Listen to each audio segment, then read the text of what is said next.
I want to apologize for something. I realized as you were talking, even in this moment, maybe I've never even thought about this. I just imagine if you had the attitude that I had when you were at your worst. If you'd have been like, our marriage is over because he's overweight. Our marriage is over because he has a food addiction. If there's any resentment still left with that, if there's any things that are hard in that, like if you hadn't been by my side at the bed, I don't know if I'd be living. And I'm sorry for seasons of not standing by your side through the hardest part of your life. That will never happen again. I know. I've had to, through the years, talk to the Jimmy 2 years from now, 5 years from the future Jimmy. Yeah. That if my wife drank again, that I'd love her through it. I don't really know if this is my last time, but what I know is I'm feeling just fine. My life is like a red carpet, and I'm feeling like the richest millionaire. This is my welcome here, and I'm the biggest star around here. What's happening, fam? L.A.R. movement still moving. Subscriber died trying. You see the thumbnail, you saw the clip. You know, you see this was the topics about being a jerk at their worst. This has happened, relationships, friendships, you know, and it sucks. And I'm gonna touch on it because some of y'all want people to be there for you when you're at your lowest point. And sometimes you might lash out and be mean when you're at your lowest point. But somehow, when that other person is at their lowest point, you become a complete jerk. You can't be there for them the way they were there for you. You know, now that, you know, if you were hurt and they were there on your journey to being quote unquote healed, now that you're healed and now that they're hurt, now it's time to kick them while they're down.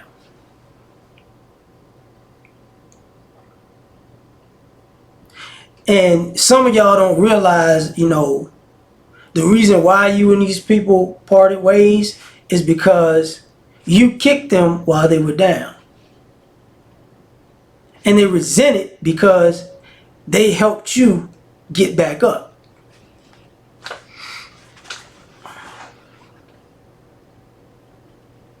I saw something recently. You know, people have these articles about Terrence Crawford Bud, about his, I think his wife. They got 6 kids together. And people are like, oh, he's basically pound for pound #1 boxer, and why is he with her? And I'm sitting there looking at it like, for one, that woman had 6 kids with him. How she look is none of your fucking business. Mind your fucking business. You know. And for 2, what, he's supposed to be with you?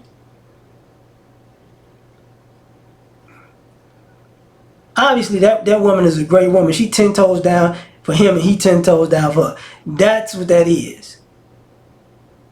Women's body get you know, bent out of shape when they have kids sometimes. Some people snap back immediately, some people don't. So what? You think he gonna leave her for that? For you, right? You know, so if y'all think she's down and y'all kicking her, what happens when she gets up? Because she's already winning in life. I'm gonna tell y'all that right now. She's already winning in life. So a bunch of you losers, stay mad. But I saw that, but I see that in other things, you know, like I remember the clip, I forget, it was a dating show, and a young lady was like, her husband has got cancer and she's looking for a new guy now. And I think it was Kendra G. And she was like, what? Because basically, you know, whatever he was for her while he was up, now that he's down, she was like, fuck him. You know, bullshit. And matter of fact, let me go back to the bud thing for guys. Because I've known guys who actually have had kids with women and the woman's body doesn't snap back immediately and he like, oh, I ain't feeling you no more. It's like, bruh, you better, she ain't fine as she used to be. Well, okay, give her some time. I need something else. And I'm going to tell y'all, a lot of you cats that I've seen do that, while you so concerned about your woman's body, you start falling off. And then when she get it back together and you fell off, all of a sudden, you want to hide behind, oh man, I ain't supposed to be no damn beauty queen. You ain't supposed to be built like a Michelin man with skinny legs. You ain't supposed to look like a reverse. You ain't supposed to look like a BBL. You know, big up top and little bitty legs. You ain't supposed to be built like a BBL. I'm sorry. And I've seen a lot of women, guys are overweight, they work through them. You know, guy was, you know, he dressed like he been shopping in a, oh boy, I hate, in a homeless thrift shop, you know, thrift store, and he got everything that don't match and put it all together every day. Like, yeah. And she's like, oh, it's all good, baby. I know you don't look the best, but y'all got you. I love you. But y'all, you know, she look trifling, bro. She just cleaned you up 6 months ago. Now all of a sudden you too fine for her? Alright, whatever. You know, some of y'all get a little confidence, y'all get a little cocky, and then your inner asshole come out. It's not cool. Because what I've learned over the years is it's not the attraction.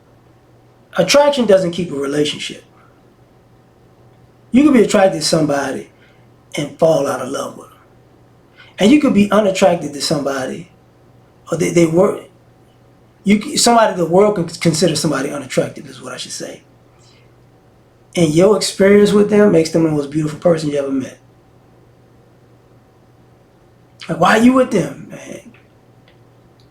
Because when life had me at the brink, that was who was there. I don't, but they don't look like, a lot of y'all look like a whole lot. A lot of y'all look great, but you ain't shit. Just being honest with you.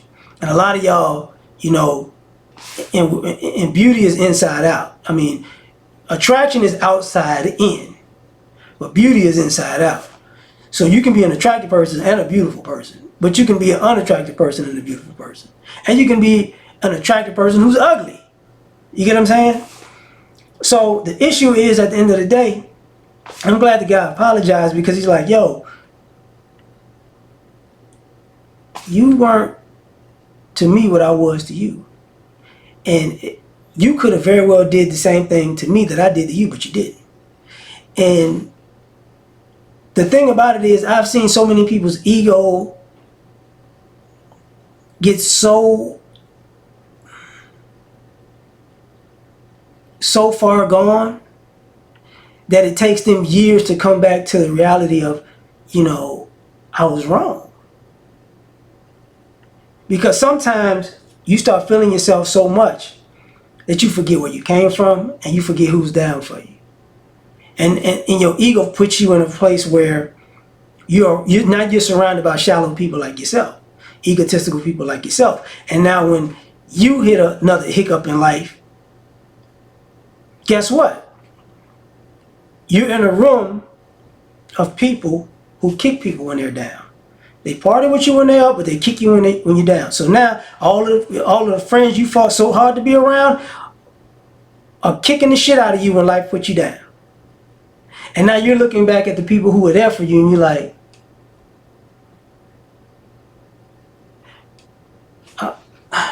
I want to go back to you, but I don't know how.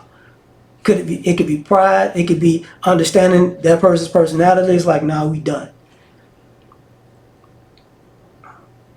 Because I think the hardest thing one of the hardest things for a person to deal with is being there for an ungrateful person, and that ungrateful person not being there for you, but then doubling back and needing you again. And having this expectation, like you didn't already burnt this person, but now you hold them to such high esteem that they need to fix you not once, but twice. They need to heal you not once, but twice. It's not cool. You know? And when they say no, and some of y'all get upset, and y'all entitlement make y'all act out of pocket. And then some of these people got to step on you to get it. And other people, it's like, man, you know, you made your bed, lie in it. But I'm gonna leave it at that. Y'all tell me what you think. Like, share, subscribe, or die trying. Catch y'all on the next one. Peace. All I ask is when you lay your head on that pillow at night, know I gave you everything I had.